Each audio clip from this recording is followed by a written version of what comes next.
Learning experiences. We have seen that what are learning experiences या activities या environment क्या है जो हम बच्चों को provide करते हैं so that we can achieve the objectives. So first we identified the objectives, we selected the objectives, and now we have to start worrying about that how these objectives can be achieved in the classroom. Classroom में हम जानते हैं कि there is a diversity among the students. हर बच्चा एक मुख्तलिफ background से आ रहा है, हर बच्चे की एक समझ डिफरेंट लेवल की है और एक ही क्लास में मुख्तलिफ एज ग्रुप के बच्चे भी होते हैं. बिल्कुल इसी तरह से जब हम एनवायरनमेंट को तरतीब देते हैं तो उसी एनवायरनमेंट से हर बच्चा मुख्तलिफ चीज़ें सीख रहा होगा. अब असातिज़ा के लिए ये जानना निहायत ही ज़रूरी है कि किस तरह से लर्निंग एनवायरनमेंट को तरतीब दिया जाए और कैसे इस तरह से सिचुएशन क्रिएट की जाए कि भले मुकम्मल तौर पर ना सही लेकिन हमारा इंटेंडेड ऑब्जेक्टिव जिसमें हम डिजायर्ड बिहेवियर और कंटेंट बच्चों को पढ़ाना चाहते हैं उसको अचीव कर लिया जाए. ये भी नामुमकिन है बीइंग करिकुलम डेवलपर्स आपके लिए और हमारे लिए कि हम एक सेट नंबर ऑफ ऑब्जेक्टिव्स और set number of learning experiences को तरतीब दे दें, क्योंकि हमें ये मालूम नहीं है कि जब आप ये लर्निंग एक्सपीरियंस क्लासरूम में प्रोवाइड करेंगे या इसके अगेंस्ट एक्टिविटीज़ को क्रिएट करेंगे तो हमें मालूम नहीं है कि किस हद तक हम कामयाब हो जाएंगे. ये भी नामुमकिन है कि हम हर ऑब्जेक्टिव के लिए एक लर्निंग एक्सपीरियंस को तरतीब दे दें और उसको क्लासरूम के लिए प्रोवाइड कर दें या हम अपने करिकुलम में सजेस्ट कर दें. There are certain principles which are to be kept in mind while we suggest any learning experience for the achievement of objectives at elementary level. How to select learning experience to attain objectives? Particular learning experience which are appropriate for attaining of objectives, they vary with the kind of objectives. आपने किस तरह का learning experience देना है, हम कैसी environment तरतीब देना चाहते हैं और किस किस्म की एक्टिविटीज़ को सजेस्ट करते हैं, वो हर ऑब्जेक्टिव के साथ साथ तब्दील होता जाएगा. लिहाजा ये हमारे लिए जानना ज़रूरी है कि कौन से प्रिंसिपल्स हैं जिनको हम फॉलो कर सकते हैं और एक मेन गाइडलाइन के तौर पर समझने के बाद हम लर्निंग एक्सपीरियंसेस को तरतीब दे सकते हैं या करिकुलम के लिए सजेस्ट कर सकते हैं. What are these principles? First principle is that we should ensure that learning experience is of the kind where there is an opportunity for the students to practice, कि वो practice कर सकें, हाथों से practice कर सकें, ज़हनी तौर पर काम कर सकें. The learning experiences and environment and situation they got to be satisfying for the students, कि वो मुतमईन हो सकें और एक sense of achievement उनके दरमियान develop कर जाए. They got to be desired reactions and range of possibility. हमें ये पता होना चाहिए कि क्या इस एज ग्रुप के लिए और इस स्टेज डेवलपमेंट के लिए ऑब्जेक्टिव और उसके लिए डिसाइड किया गया या सजेस्ट किया गया लर्निंग एक्सपीरियंस अप्रोप्रिएट भी है या नहीं है. Number 4 is multiplicity of learning experiences. Learning experiences की मदद से हम कई ऑब्जेक्टिव्स को अचीव कर सकते हैं और एक लर्निंग एक्सपीरियंस या ज़्यादा लर्निंग एक्सपीरियंसेस की मदद से हम एक से ज़्यादा ऑब्जेक्टिव्स को भी अचीव कर सकते हैं. Learning experiences and multiplicity of the outcomes या जो हमारे इंटेंडेड ऑब्जेक्टिव्स हैं, ये भी हो सकता है कि हम एक लर्निंग एक्सपीरियंस को इस्तेमाल करते हुए कई ऑब्जेक्टिव्स को अचीव कर लें जो हमारे इंटेंडेड ऑब्जेक्टिव्स भी हो सकते हैं और अनइंटेंडेड ऑब्जेक्टिव्स भी हो सकते हैं. आइए देखते हैं वन बाय वन कि हम इन प्रिंसिपल्स को किस तरह से लागू कर सकते हैं और हम इन प्रिंसिपल्स पर किस तरह अमल करते हुए ये सजेस्ट कर सकते हैं कि किस किस्म का लर्निंग एक्सपीरियंस तरतीब दिया जाए. First principle is opportunity to practice for the students those who will be in the classrooms.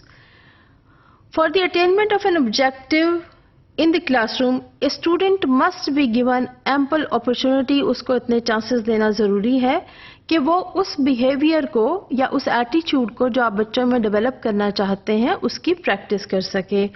और हमारा ऑब्जेक्टिव जो इसी के अगेंस्ट होगा कि हम ये चाहते हैं कि बच्चा रीडिंग कर सके या बच्चा ऑब्जर्वेशन कर सके और उसकी ऑब्जर्वेशन को लिस्ट डाउन कर सके.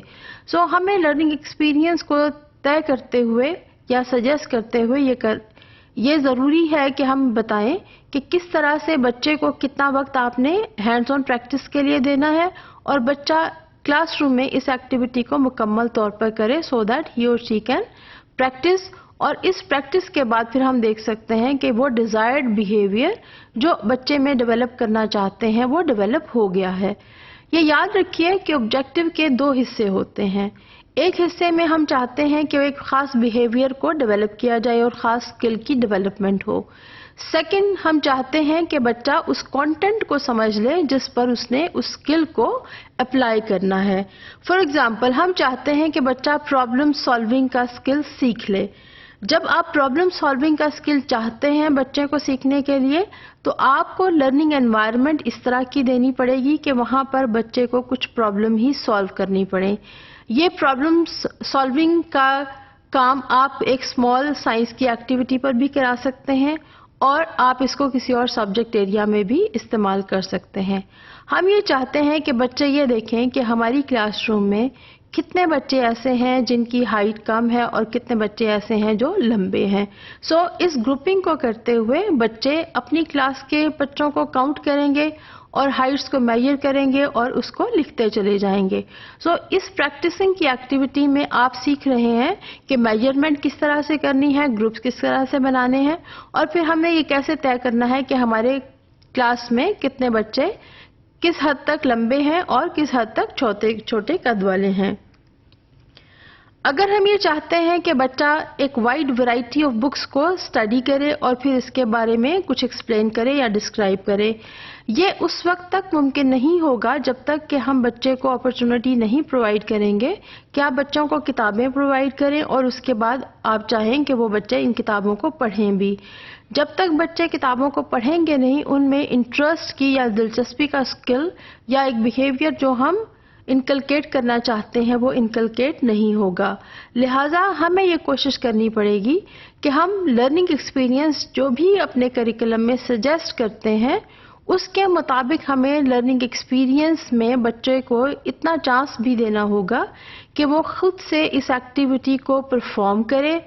उस एक्टिविटी में मुकम्मल तौर पर डूब कर एक्टिविटी करने के बाद वो इस काबिल हो जाए कि उसमें मुकम्मल तौर पर नहीं तो किसी हद तक दिलचस्पी पैदा हो जाए या एक स्किल जो हम डेवलप करना चाहते हैं वो स्किल डेवलप हो जाए। आप साइंस में एक्टिविटीज कराते हुए चाहते हैं कि प्रॉब्लम सॉल्विंग का स्किल कराया जाए, तो आप ये देख सकते हैं कि आपने किस किस्म का प्रॉब्लम देना है और इस प्रॉब्लम को सॉल्व करने के लिए बच्चे को कितना वक्त लगेगा। अगर बच्चे ने इंडिपेंडेंटली काम करना है तो क्या बच्चे आसानी से सीख सकते हैं, या अगर आप चाहते हैं कि बच्चे एक दूसरे से सीखें तो यकीनन आपको क्लासरूम में स्मॉल ग्रुप्स बनाने पड़ेंगे। इन ग्रुप्स को बनाने के बाद आपको हर ग्रुप में हर काम के लिए रिस्पॉन्सिबिलिटी बच्चों को देनी पड़ेगी, जिसमें बच्चे अपनी एक्टिविटी को इस तरह से तरतीब देंगे कि हर बच्चा मुख्तलिफ किस्म का काम कर रहा होगा। मसलन अगर आप हाइट की मेजरमेंट करना चाहते हैं तो आप ये देखेंगे कि एक बच्चे का काम है कि उसने हाइट को मेजर करना है। ये एक मेजरिंग टेप की मदद से भी हो सकता है।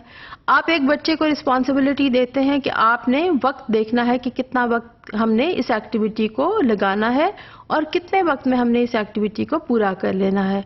बिल्कुल इसी तरह से एक बच्चे का ये काम है कि उसने नोट टेकिंग करनी है, यानी उसने लिखते जाना है हर बच्चे का नाम और उसकी हाइट अपने ग्रुप में। हम एक बच्चे को रिस्पॉन्सिबिलिटी दे देते हैं कि अब आपने क्लासरूम में इस एक्टिविटी को डिस्क्राइब करना है और इसके नताइज को बयान करना है।